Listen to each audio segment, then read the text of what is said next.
Welcome to Ancient Egyptian Cultivation.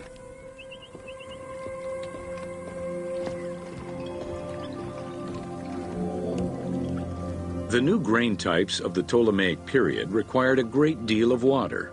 Farmers needed to ensure they had effective, consistent irrigation. The Nile's rising and receding waters naturally irrigated most of the crops. Areas where the Nile didn't reach, such as gardens and vegetable plots, required an irrigation tool known as the shadoof. The shadoof allowed easy transport of water from its source. It consisted of a tall wooden frame with a long pivoting pole and suspended bucket. The system could be raised and lowered with little effort.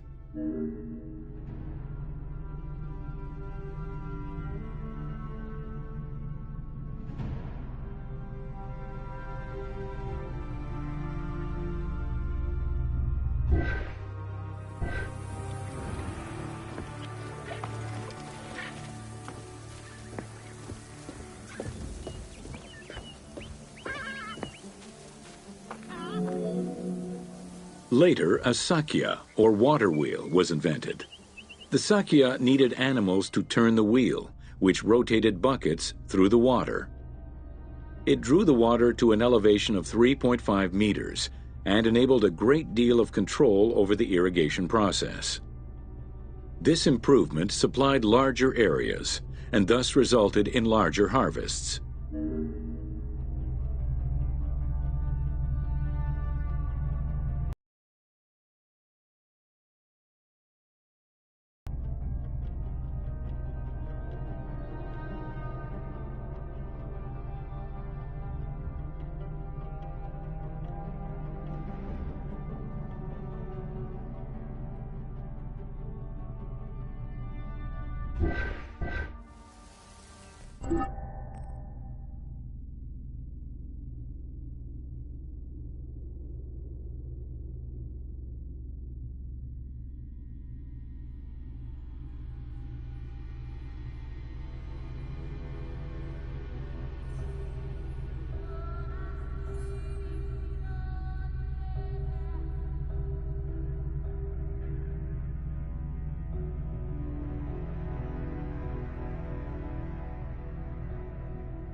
The threshing process separated the grain from its husk. Workers would spread the ears on clean ground. Oxen, cows, or donkeys were then guided back and forth to trample the grain.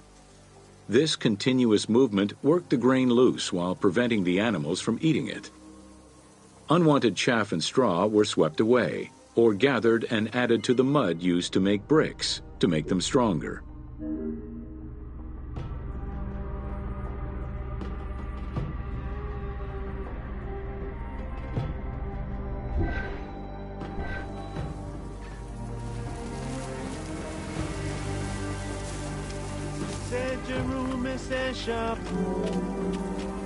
Winnowing was the stage where workers used wooden scoops to throw ears in the air. The wind carried off the chaff, leaving the heavier seeds to fall to the ground. This action was repeated until the undesired materials were sifted out. Grain waste was mixed with manure or other organic substances to produce brick-shaped dung loaves that could be easily burned. A standardized brick size enabled Egyptians to mass produce this byproduct and use it as a commodity.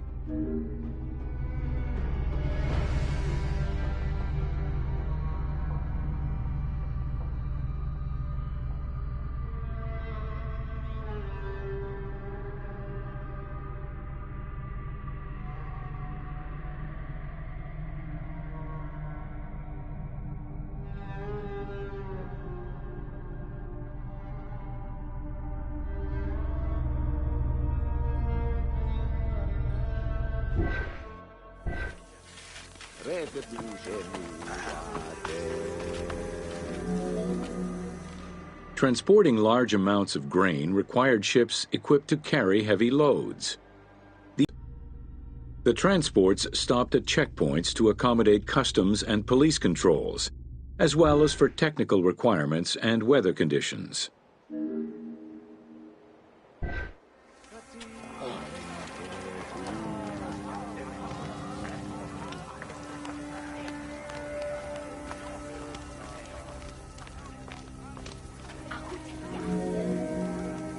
Having reached Alexandria's inner harbor, the wheat was unloaded under the supervision of a civil servant in charge of wheat management.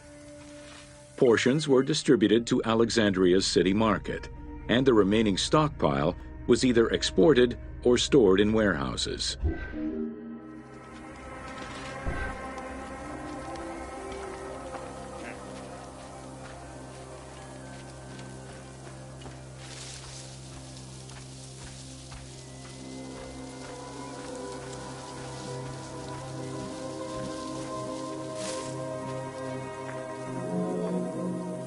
Grain storage facilities were located across all of Egypt. Temples and institutions had large silos, while individual houses had storage sheds. In some houses, arched cellars were built into the foundations. These watertight chambers were accessible from the ground floor through a trapdoor. Royal granaries acted as the storehouse and distribution centers, and managed state payments to civil servants, soldiers, and the police. Though plastered on the inside, silos weren't completely sealed, and so remained susceptible to mice infestations.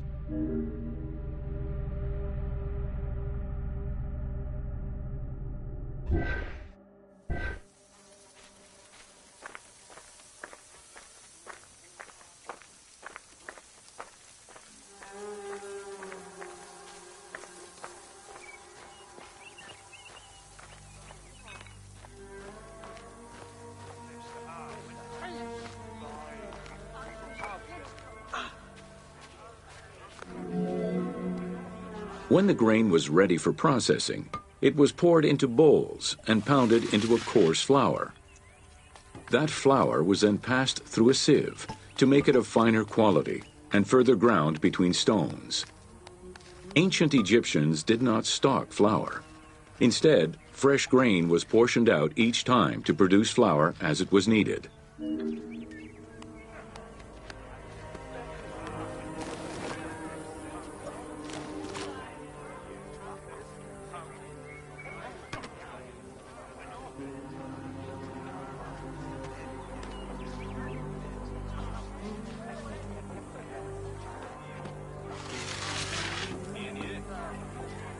Nekeri.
The sieves used by ancient Egyptians were unable to filter out sand and stones. Grit often passed into the flour, causing long-term tooth abrasions among all classes of Egyptians.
Welcome to Domesticated Animals of Ancient Egypt.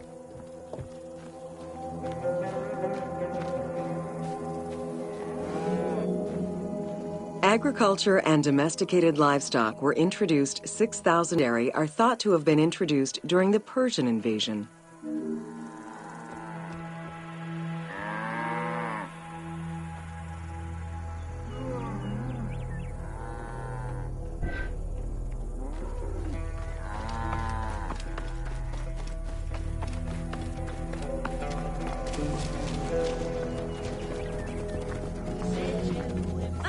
Pets were deeply cherished in ancient Egypt. Many illustrations of children often include a pet in the depiction.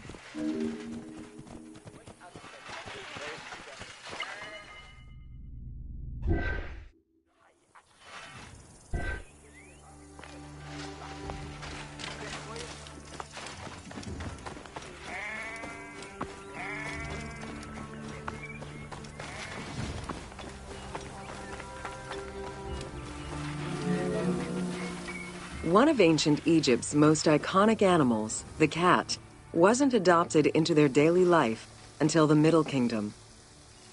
Since they were so highly capable of killing snakes and rodents, cats were present throughout every period. However, they only became pets sometime during the Middle Kingdom. Prince Thutmose, son of Amenhotep III, had his cat Tamiu laid to rest in its own sarcophagi.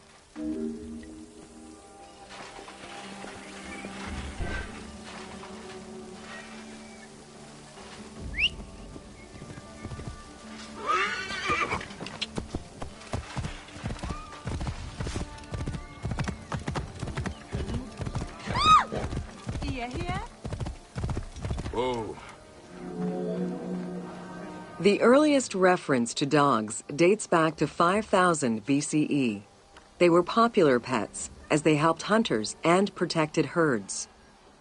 They were closely linked to Anubis, the jackal-headed god. Baboons, monkeys, and even falcons were tamed as pets.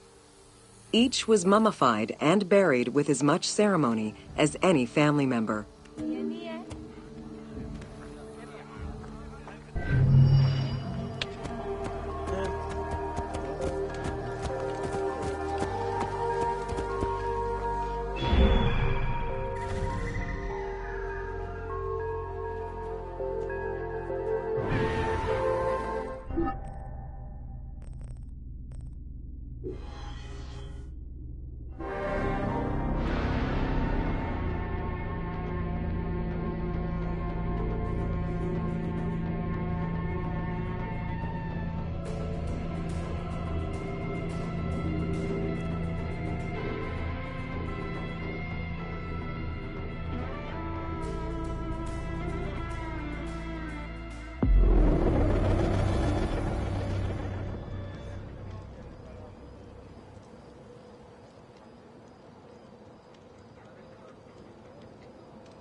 Medical procedures have been found on mummies, and ancient Egyptians left detailed medical writings from diagnosis to follow-up treatment. One of the oldest known surgical studies is the Edwin Smith Papyrus. It's one of the first documents in history that notes an association between the integrity of the brain and cognitive functions, including cases of ocular complications and paralysis following head trauma. Vinegar-treated marble stone from Memphis was used as an anesthetic.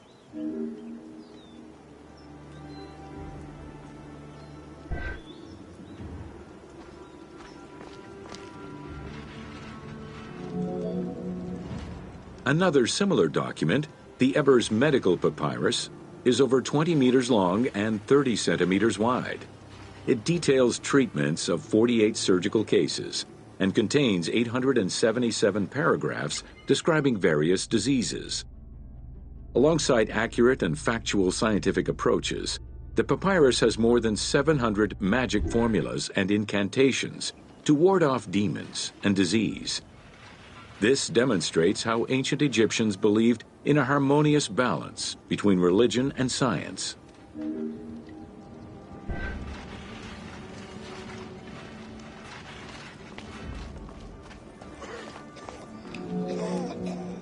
Remedies were considered as medicine and carried by doctors and priests. Village doctors often had another job alongside their medical duties and the preparation of medicines. A cure for blindness was made of fermented honey, ochre, and coal.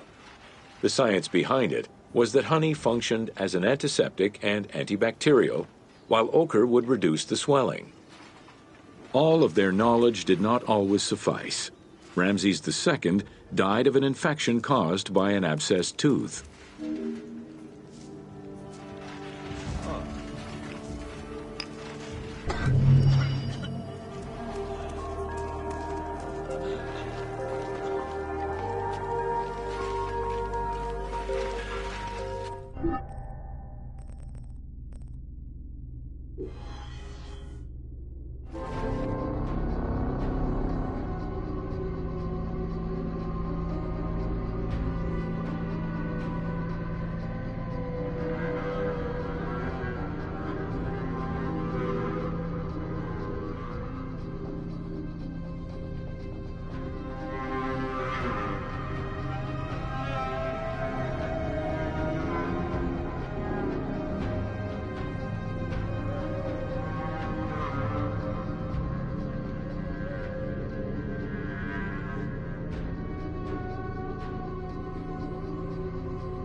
Welcome to Leather and Linen in Ancient Egypt.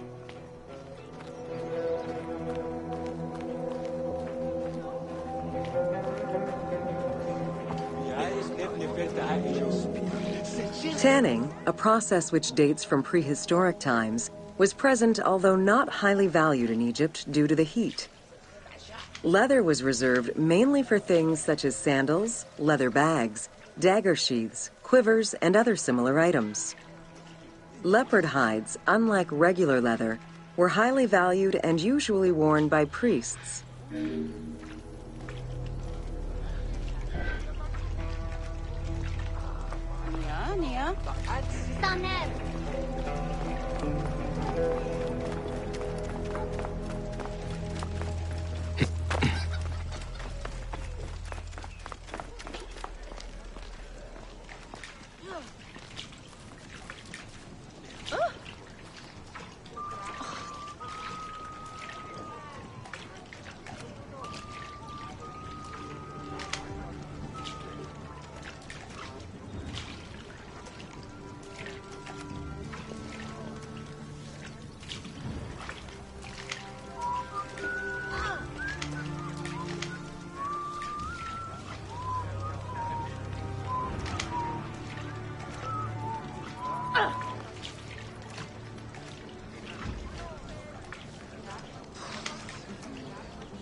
Valued for its coolness and freshness in hot weather, linen was the fiber most commonly used for fabrics and textiles. It was produced from flax, which was plentiful in Egypt. Fibers were usually dyed before weaving. While color was used in the production of textiles, dyes weren't commonly used for clothing, and most Egyptians wore white. The color represented spiritual purity, a goal to reach for every day of one's mortal life.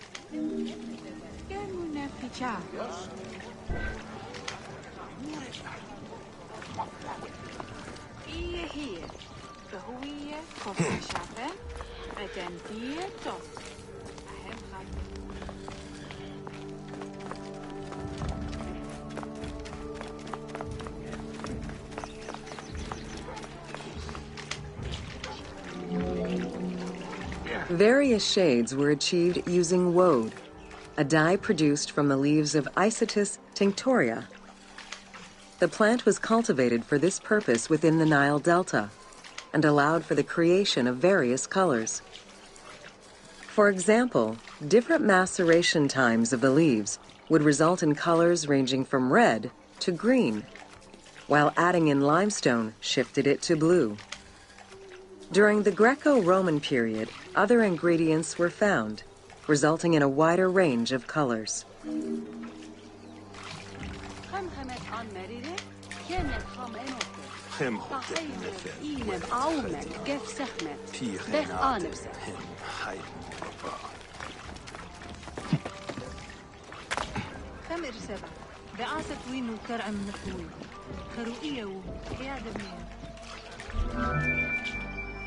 This area's style is strongly influenced by the dye baths and tanneries of modern-day Fes in Morocco.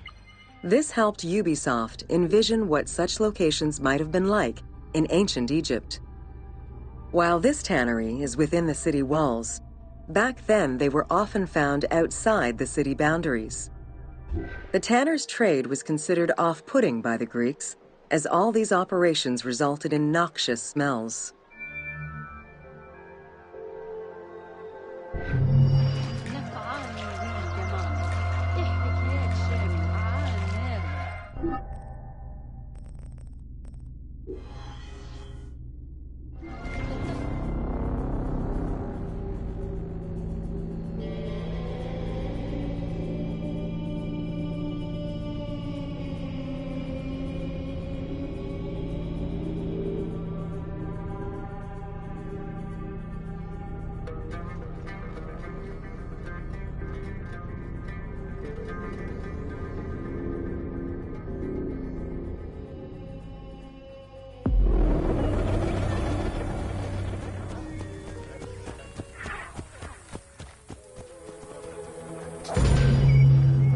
Welcome to Ancient Egyptian Fashions.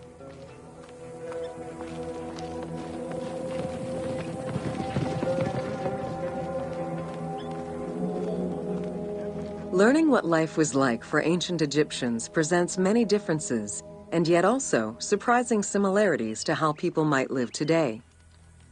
Understanding the daily lives of regular citizens so many thousands of years ago is ultimately what connects us as human beings.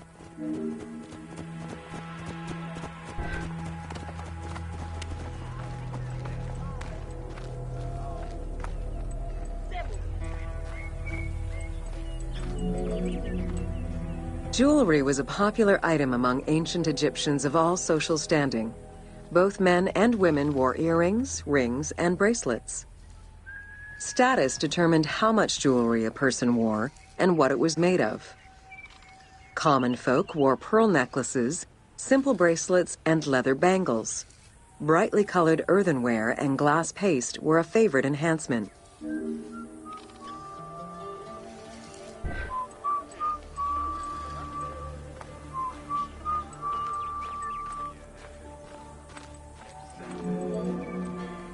The jewelry of the elite was made from gold, silver, and other precious stones. Because gold never lost its shine, it was considered akin to the flesh of the gods. Wide jeweled collars were a favorite. Made with rows of beads formed into patterns of animals or flowers, the soft chiming sounds they made were thought to appease the gods.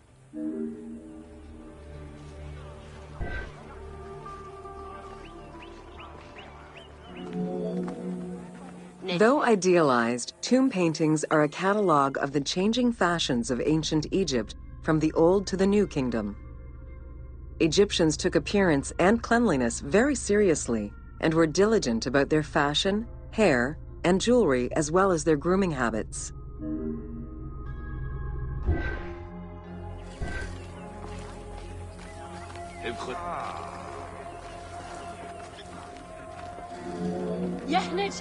The fabric of ancient Egyptian clothing was almost entirely made from various grades of linen. Linen was commonly white, draped over the body, and cinched at the waist, though some garments were sewn or tailored. Wealthy men wore long tunics, loincloths, or kilts, while poor men only wore loincloths.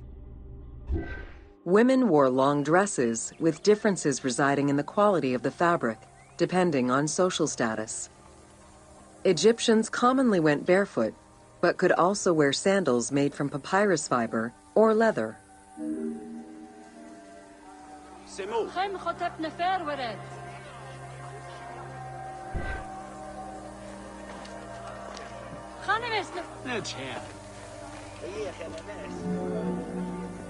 Cosmetics, including concoctions to prevent body odor and bad breath, were an integral part of everyday life for Egyptians.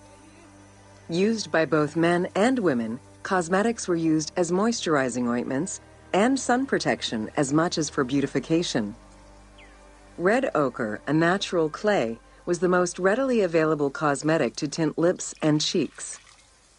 Henna was used on nails and lips, and as hair coloring. It was also favored by richer women to decorate their palms and the soles of their feet.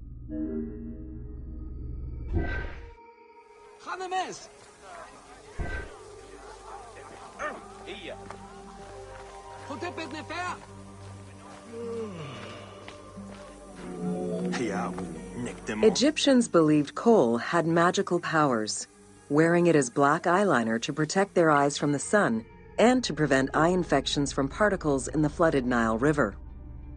A special green kohl, made from ground malachite, was worn for ceremonies and religious rituals.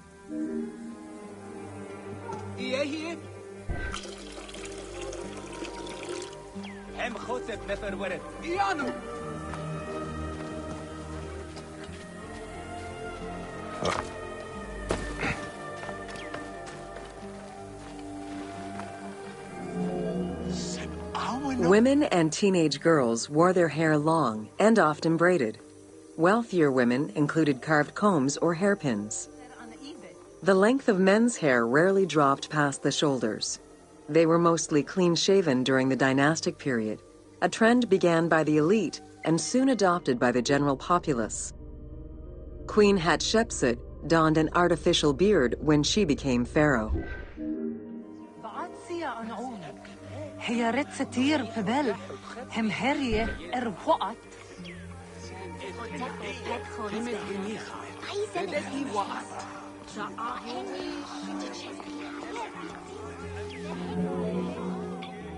Wigs were very popular, used for special occasions or to conceal gray hair or baldness. They were fastened in place with beeswax. The most expensive wigs were made from human hair and reserved for royalty. Other wigs were composed of linen, wool, or animal hair.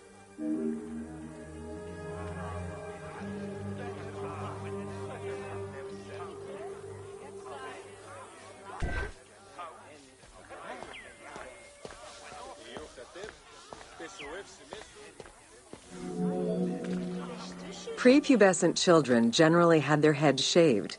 Young girls kept some strands intact, while young boys had a braid worn on the side.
بيت عفتية اجت امخات ما آيت هابيسي مواهاي هروج دواي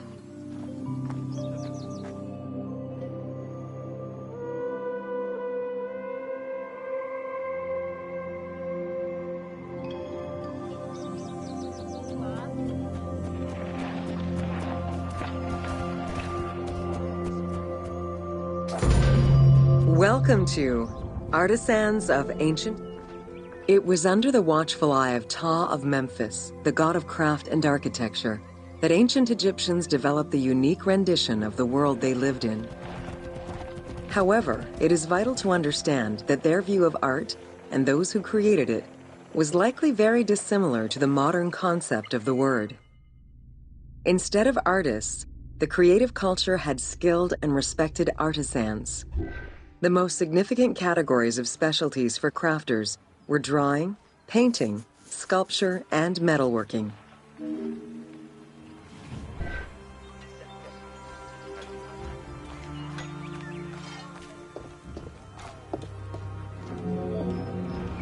Ancient Egyptian craftspeople created both art and a wide variety of mundane, everyday tools.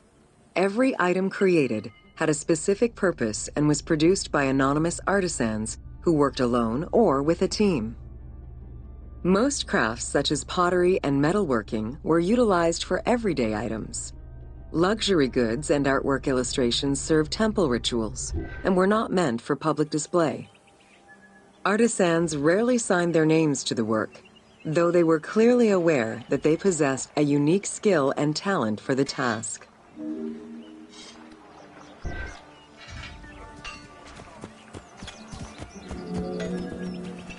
Art, in all its forms, has offered not only a practical insight into the way ancient Egyptians lived, but in how they viewed the world and their place in it. The balance of order and chaos was crucial in both the physical and the metaphysical universes. As a result, their art appears to follow a strict set of stylistic conventions that supported this worldview. From households and palaces to temples and tombs, pottery, papyrus, and textile items were essential to the everyday life of ancient Egyptians.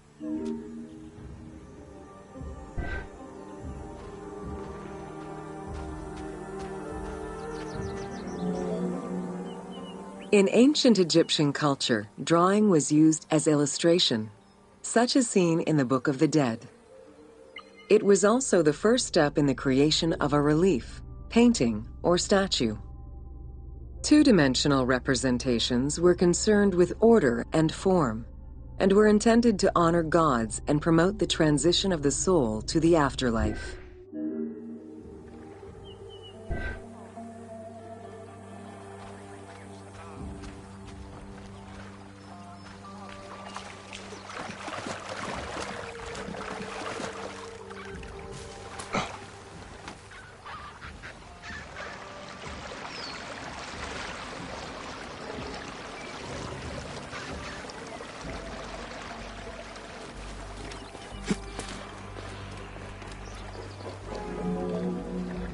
Stylistically, Egyptians were concerned with the depiction of the human form's inner self.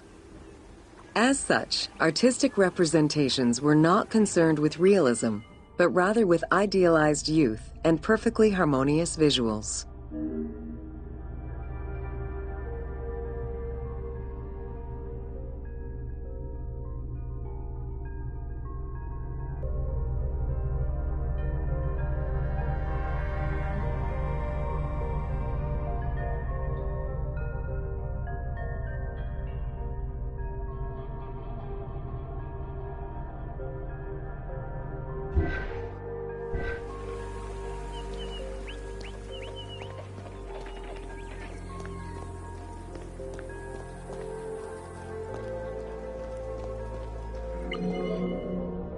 An exception to this were scenes depicting hunting and battle, where the environment and enemies moved in lively, even chaotic ways. Animals and foes were depicted piled up, as if describing chaos, with Egyptians standing in solemn, disciplined poses, bringing order to the scene.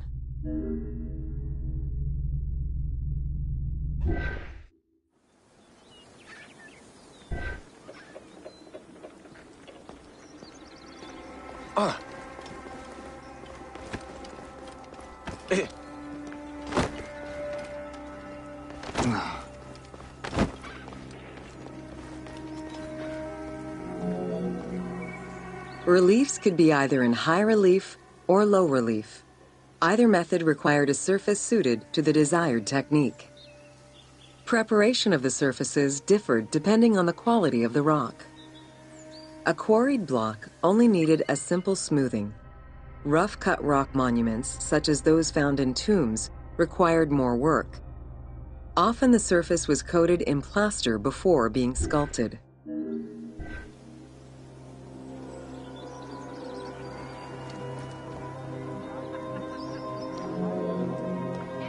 For reliefs, preliminary sketches were drawn in red, then framed with a red grid to position the elements of the scenes. Corrected sketches were in black, and once approved, the scene was ready to be carved. This method likely explains the name given to relief makers, the one who draws the outlines.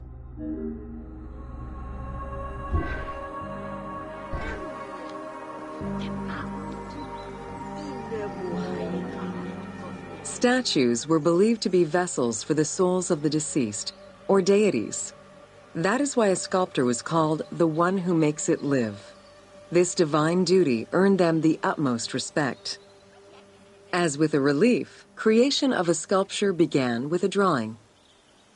Most statues were made of quarried blocks of stone, primarily limestone, though sometimes harder stones such as quartzite were also used.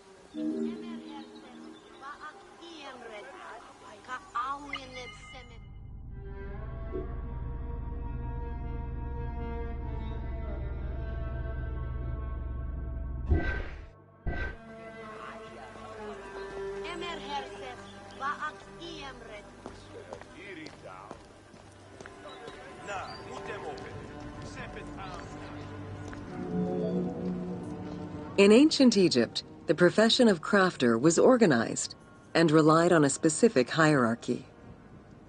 Most artisans depended on an institution to provide them with raw materials.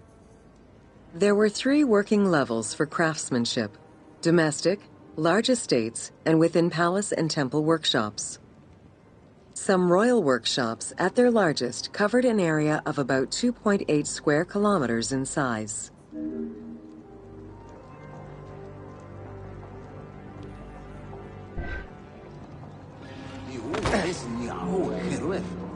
At the domestic level, most Egyptians were craftspeople to a greater or lesser extent. The ability to repair tools was a daily necessity. Crafted everyday items could also be bartered for at the local market. Artisans with skills but lacking in resources worked at large estates, where the elite provided them with space to work and raw materials.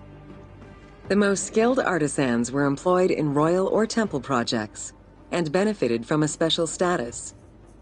They were provided with good workspaces and considered to be highly skilled.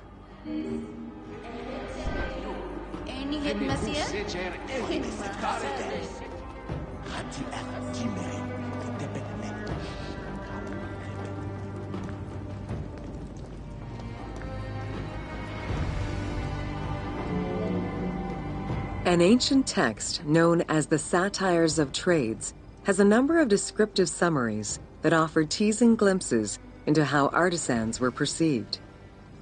A coppersmith was said to stink and have fingers that resembled crocodile droppings, while potters were said to be like those who lived in bogs.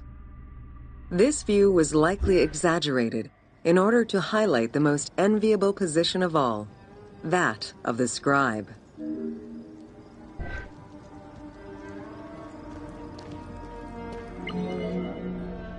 Located near the Valley of the Kings, Deir el-Medina was a settlement created by order of the king to honor the most skilled artisans. Its name translates as the Monastery of the City. Allocated a house on the initiative of the king, these craftsfolk were regarded with respect and referred to as the royal artisans. Those who lived there worked on the tombs in the Valley of the Kings and its surrounding temples.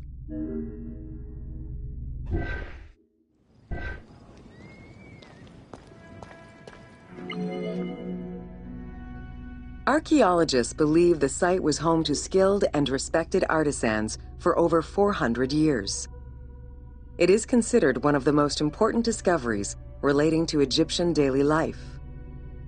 While much of the focus of Egyptian archaeology was on its kings and queens, it wasn't until the excavation of Deir el-Medina that Egyptologists were given a valuable window into the community life of ancient Egyptian artisans.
Welcome to Evolution of Pottery.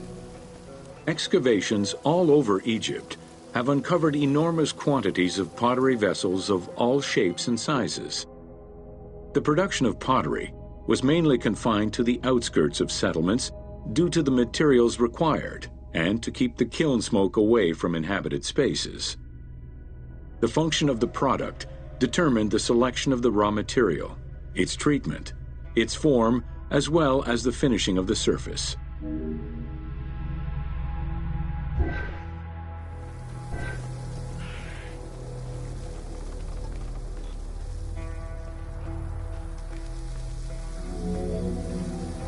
Pottery was essential to ancient Egyptians' daily lives. It was used in all aspects of life, from the storage of grains and liquids to containers within the tombs of necropolises. The most common pottery was made from Nile silt that resulted in a reddish-brown clay. Limestone clay, which made for more attractive pottery, was only found in Upper Egypt.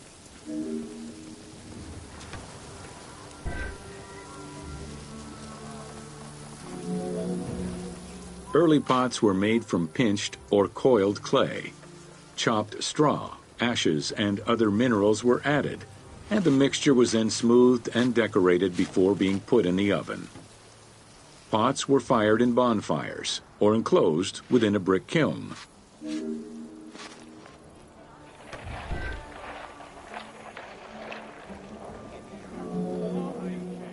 The potter's wheel was utilized during the Old Kingdom. Pottery became smoother and more polished, similar to river stones. It was decorated primarily in red pigment, with the black color achieved by exposing it to smoke. Pottery workshops were attached to palaces or temples, and around the late period, specialized workshops began to appear.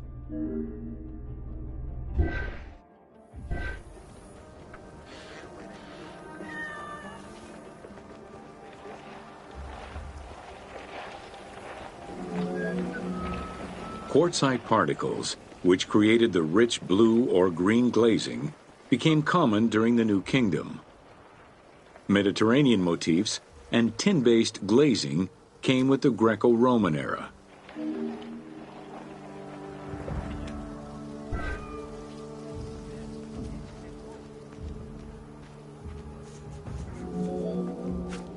Potsherds could be found anywhere and were the most common canvas for writing or drawing, in comparison to the more expensive papyrus sheets.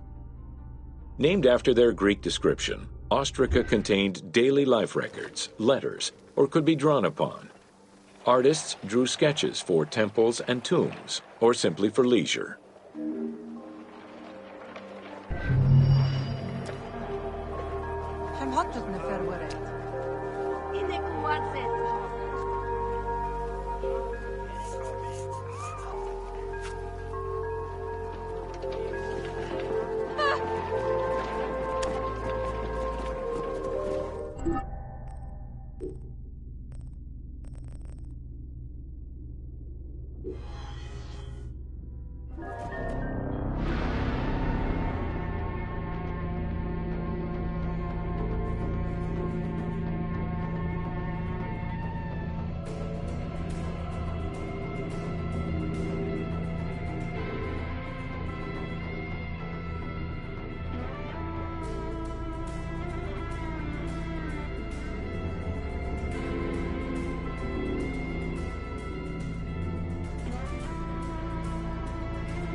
Welcome to the Egyptian household.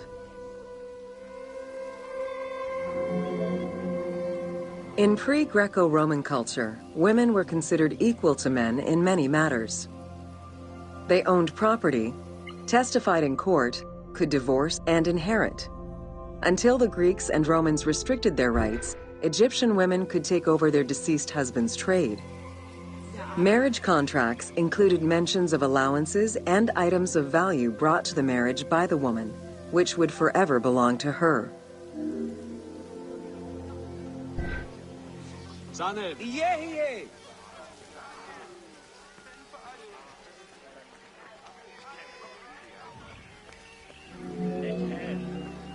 Certain professions were open only to women, such as weaving or professional mourning, while others were available to both genders, including working as servants for the rich households. Social status did have an impact, though. The higher in status, the easier it was to obtain education and access different professions.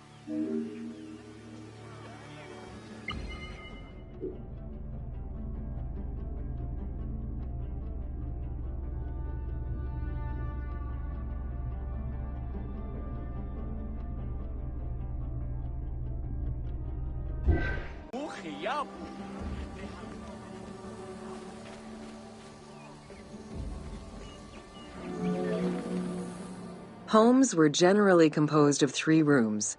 First, there was the entrance, furnished with a small bench of brick, probably intended for a statue and protective divinity.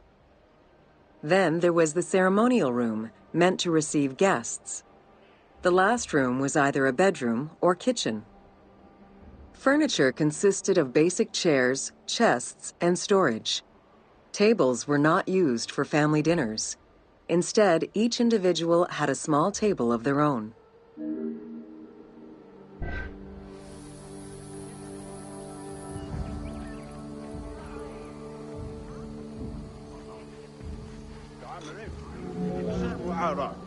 Marriages were a social contract rather than a religious construct.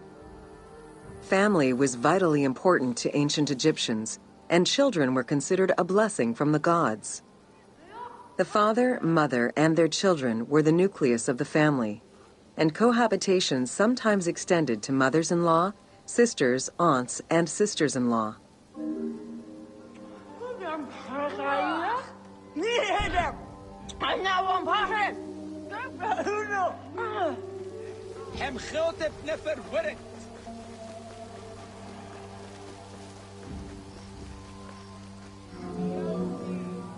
Status and wealth played a large role in the style and size of ancient Egyptian homes. Commoners' houses were built with sun-baked mud bricks. Wealthier homes were often painted in white and decorated with various motifs.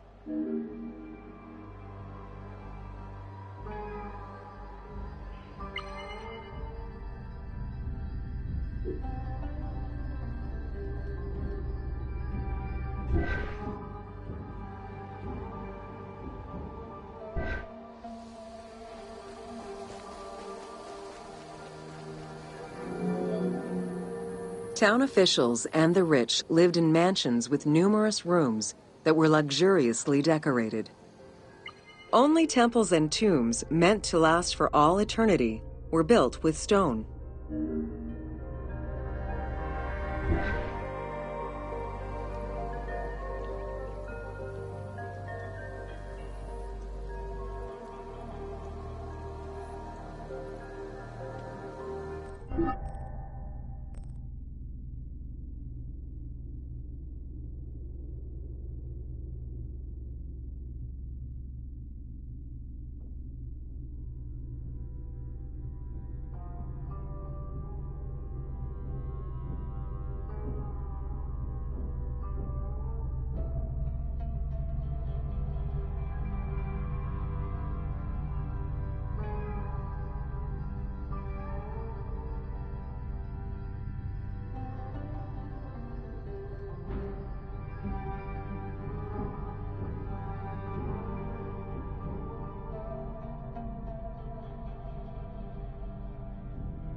Funeral stone inscriptions focused on the main member of a household. Encircling this person would then be a spouse, parents, and children, possibly even siblings. These stones were so structured because there were no surnames in ancient Egyptian culture. Parents and children were a sort of family tree, which allowed for the identification of the deceased.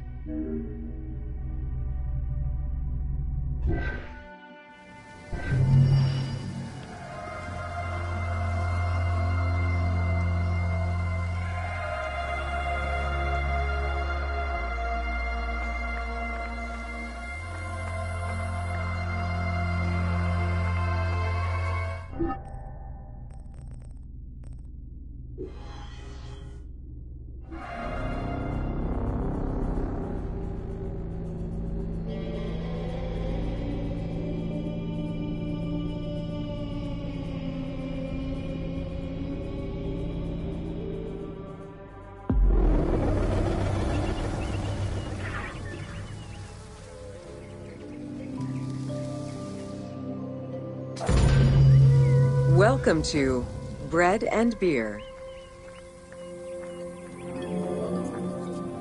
While the Mesopotamians invented beer, including using a straw to avoid the sediments and herbs, ancient Egyptians perfected the brewing method. Egyptian beer's quality was determined by alcohol strength, color, and flavor. During the Pharaonic era, beer was the most commonly used and important alcoholic beverage.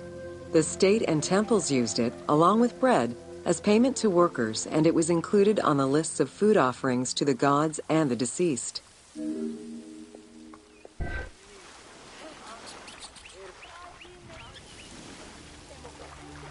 The Festival of Drunkenness was even dedicated to it. Considered to be quite nutritional, beer was also significant in the day-to-day lives of ancient Egyptians.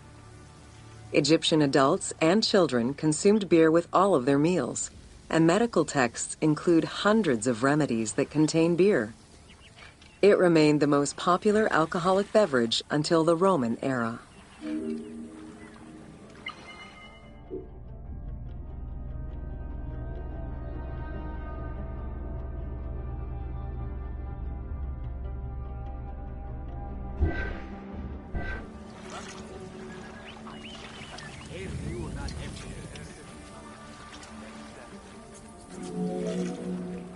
Recipes for beer varied over time and depended on the quality of the materials.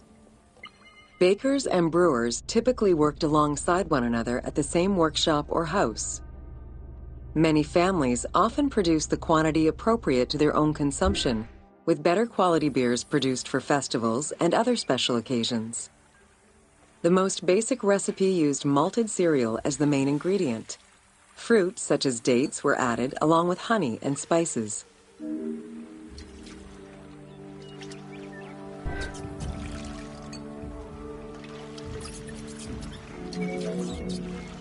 Once baked, bread would be crumbled into the brew to start the fermentation process. Adding grain enzymes would break down the starches, turning them into sugar and creating a thick mash.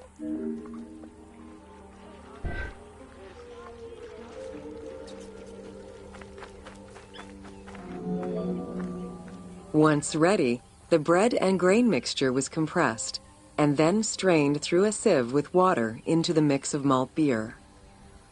Once fermented, the beer mash was transferred to large containers and again compressed by foot or with pestles.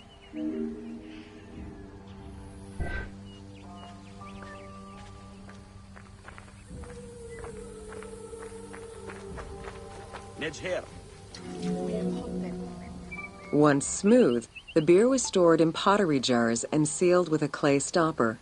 It probably couldn't be kept for long and likely had a thick, pasty appearance and texture.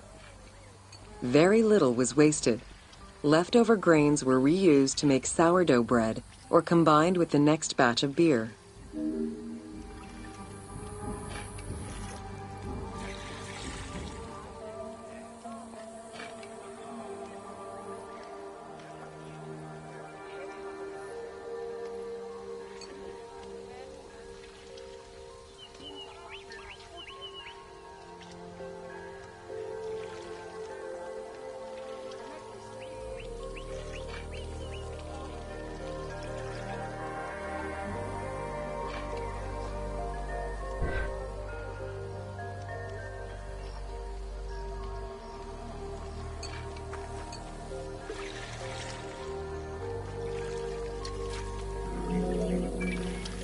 While there are many ancient accounts for making bread, most of the knowledge known about ancient Egyptian brewing comes from an account by the alchemist Zosimus over 300 years after Cleopatra's reign. More recently, Dr. Delwyn Samuel, an archaeobotanist, has proposed alternate antique techniques to brew beer. However, experts are unable to replicate an authentic beer since not all of the techniques and ingredients used by ancient Egyptians are known yet.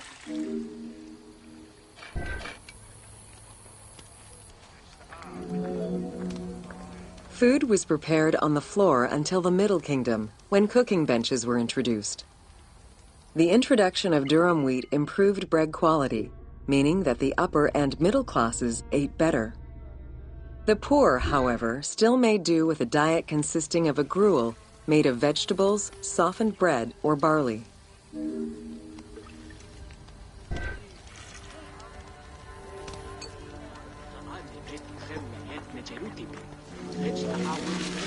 Dough was kneaded by hand or foot, and when sufficiently blended, additional items were added, such as fruits, nuts, honey, and spices. To leaven the bread, they added sourdough or leaven from beer brewing. Ovens were circular or beehive-shaped and made with clay or brick. If there was no oven at all, a bread maker used the hot sand to bake flatbread, a technique still in use by some Berbers today.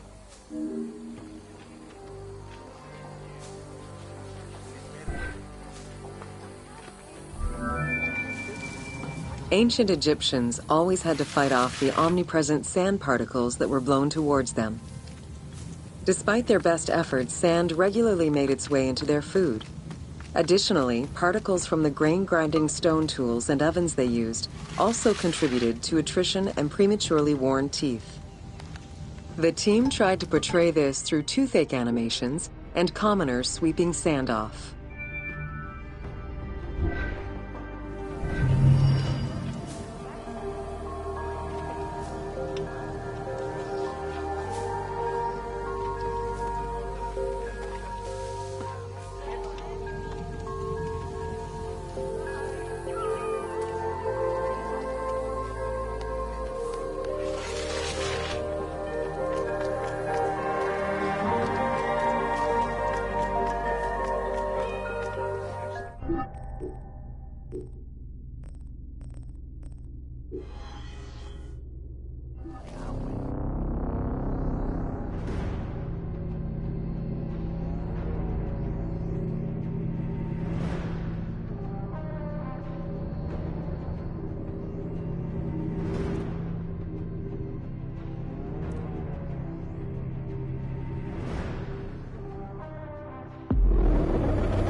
Welcome to Wine in Ancient Egypt. When the god Horus lost his eye in a war with Seth, the ancient Egyptians believed the eye turned into a vine, and the vine's tears became wine. Early texts, dating back to 3150 BCE, contain the hieroglyph for vine. Regarded as extremely valuable, wine was highly sought after by the elite.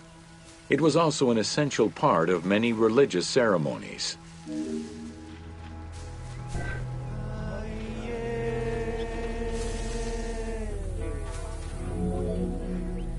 A millennia-old tradition, grape cultivation and wine production was regimented in the way typical of ancient Egyptian bureaucracy. Egyptians kept careful records of winemakers, which they clearly identified on labels. Every landowner with a modicum of self-respect usually kept a vineyard. This held particularly true in the regions of the Fayum and the Nile Delta.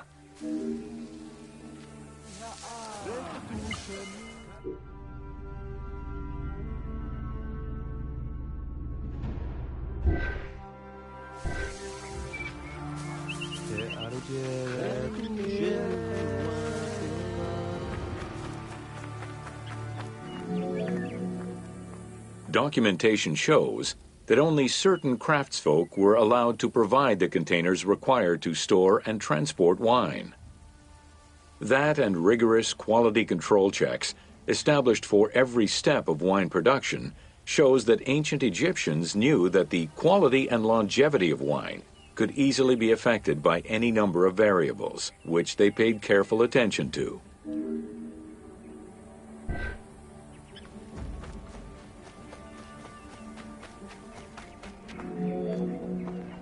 Egyptians had different kinds of wines, most of which ranged in quality from good to very good. The sweet shadeh, to which honey had been added. The soft nejem, obtained by drying the grapes in the sun. The ma, reserved for religious ceremonies. And finally there was the peyor, the mediocre rated wine, resulting from the second pressing of grapes and reserved for a less discerning palate.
Welcome to Oil in Ancient Egypt.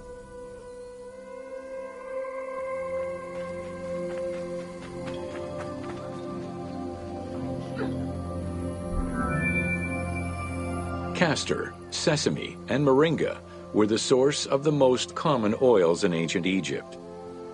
Oil was used for various purposes: cosmetics, medical treatments, nutrition, perfume, athletics, and rituals, to name a few. The team decided to use oil as an explosive to add more gameplay opportunities for the player.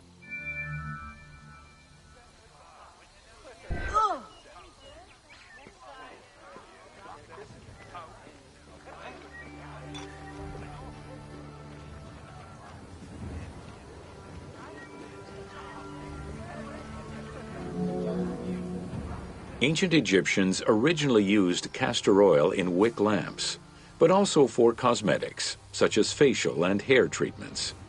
There is mention in some papyrus of castor oil being prescribed to treat constipation and help pregnant women. Castor beans were found in ancient Egyptian tombs as early as 4000 BCE. Castor oil was made by pressing the beans from the plant of the same name.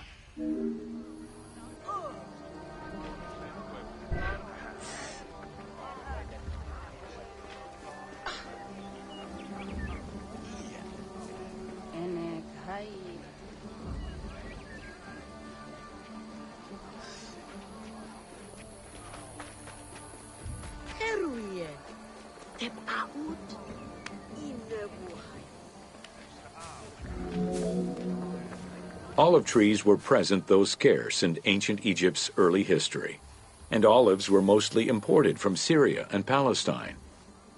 Their use and cultivation remained uncommon until the mass arrival of Greek settlers during the reign of the Ptolemies, when demand increased sharply.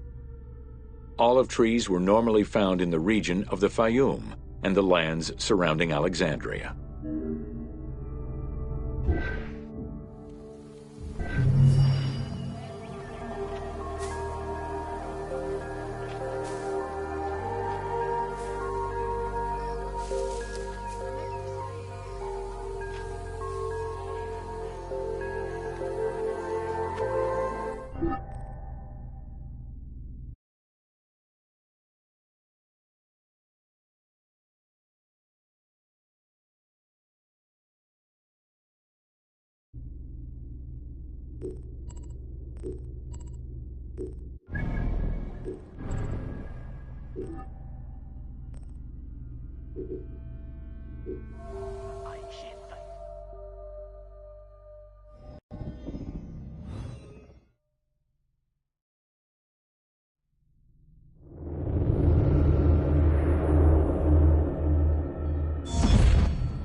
it, sir.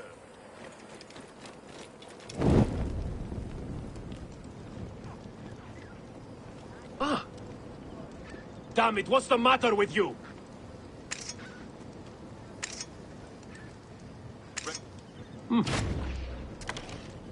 Hey! Hold on, you! Hey, Die! Die! Alarm! Get over here! die!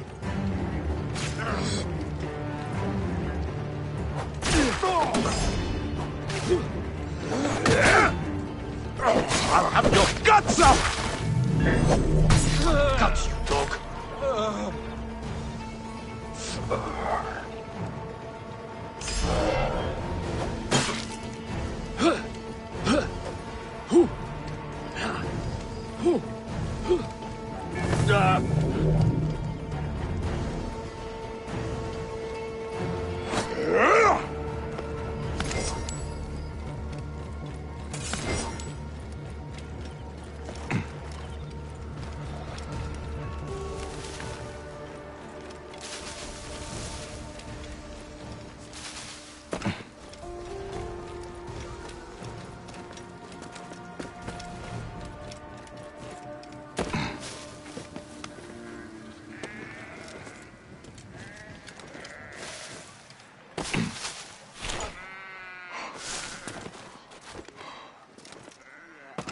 Cabinet?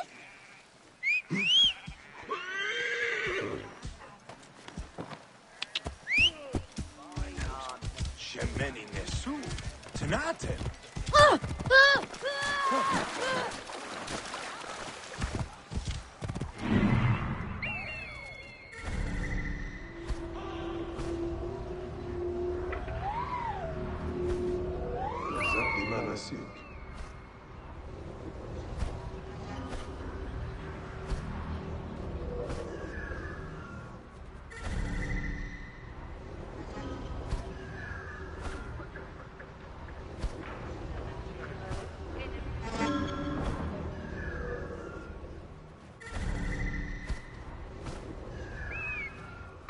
How many priests does one city need? Another priest of Anubis.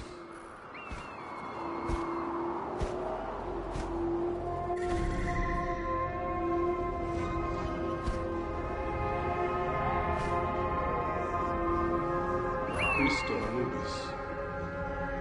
But is it Hatepi? Hatepi hides among his brothers.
Whoa. Here!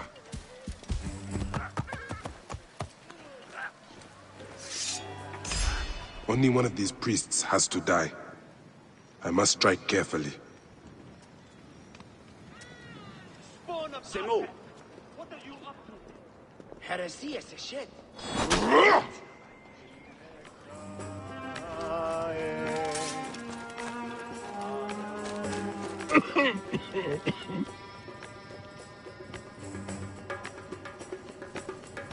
Abin!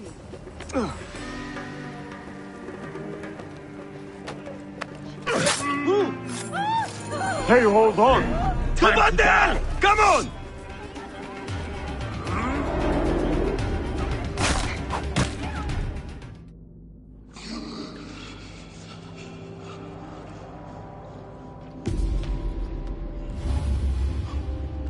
Wizard! The priest who cursed Memphis! I serve the ways of old Egypt. Old Egypt asks a heavy price. Innocents, mutilated. Children ripped from the womb. The High Priest's name abused. His name was Muck before you arrived. The masses are the cattle of the gods, driven by the herdsman's whip. You are one of them, Bayek. You are a cow! It is will that drives me, not fear. Oh, yes? And who passes the whip over your back? Who demands that you stay in your car with my death? I have my gods. Now face yours.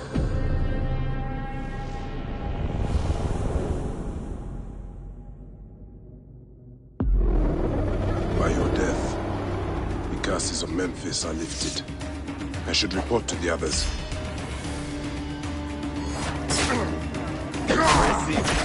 Strength? Your time has come! You are mighty. Blessings. My thanks.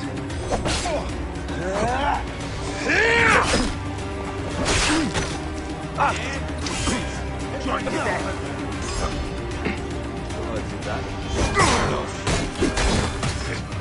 Killing should be done! Brilliant.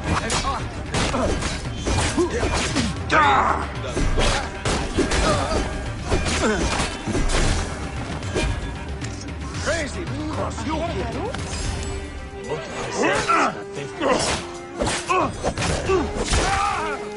the time has come!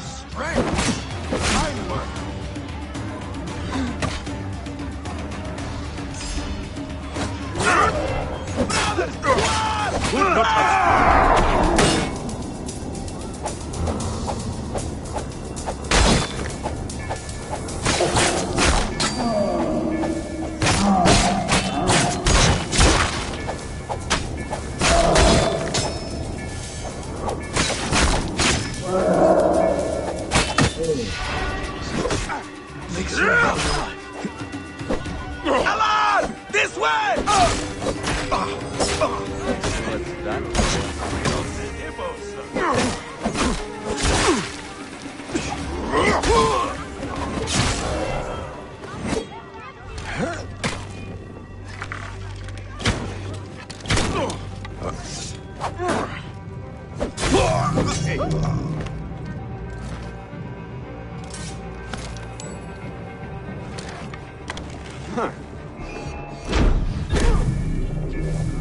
مشروا كفايو جمانم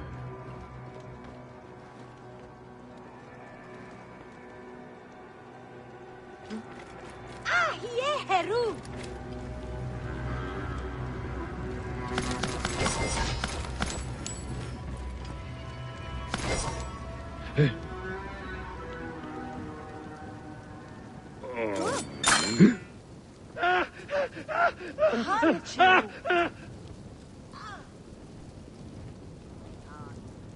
When I find you, I'm going to rip your eyes out. سخيت شوف خايم Hey! Join the dead! هنا أردت وين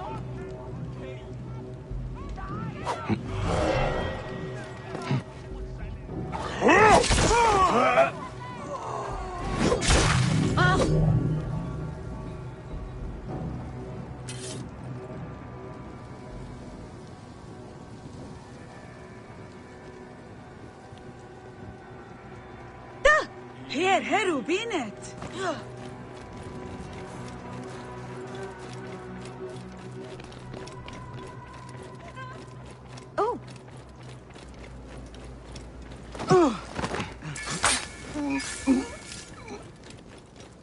سمعة شعار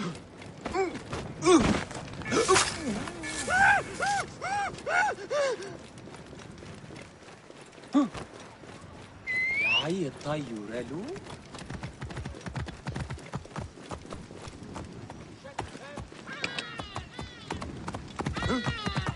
Idiot! Damn, I'm Jewish! No, Theo. Whoa.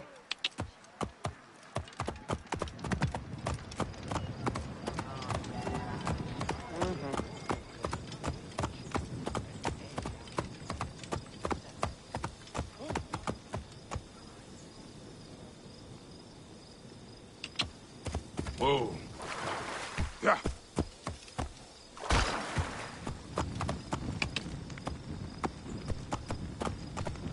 Whoa. At the ready. Boy, explain yourself. At the ready.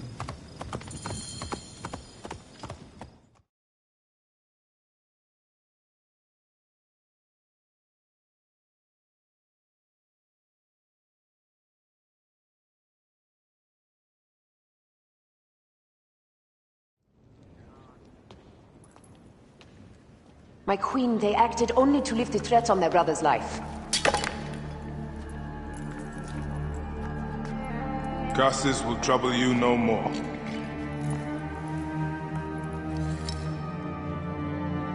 Hetepi. What could have driven him to such madness? Memphis is yours again. Ours. These dark matters settled, we can finally prepare for the festival of Apis. May demons feast on Hetepi's car.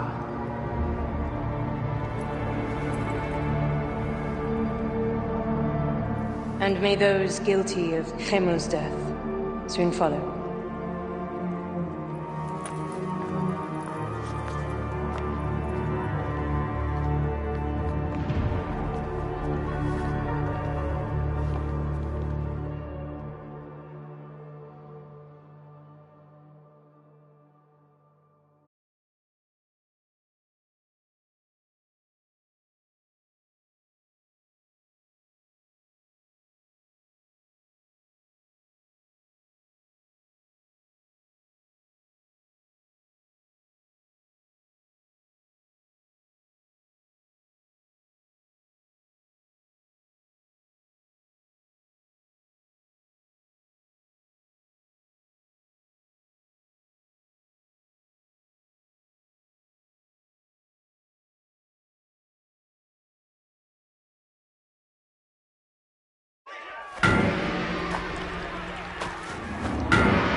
It is agony to leave you, but I must go on alone.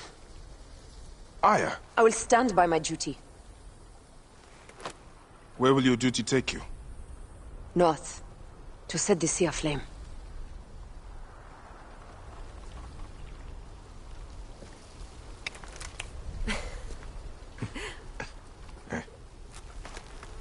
I walk on your water.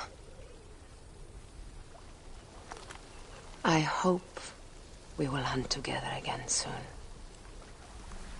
Until then, let us take this night as ours.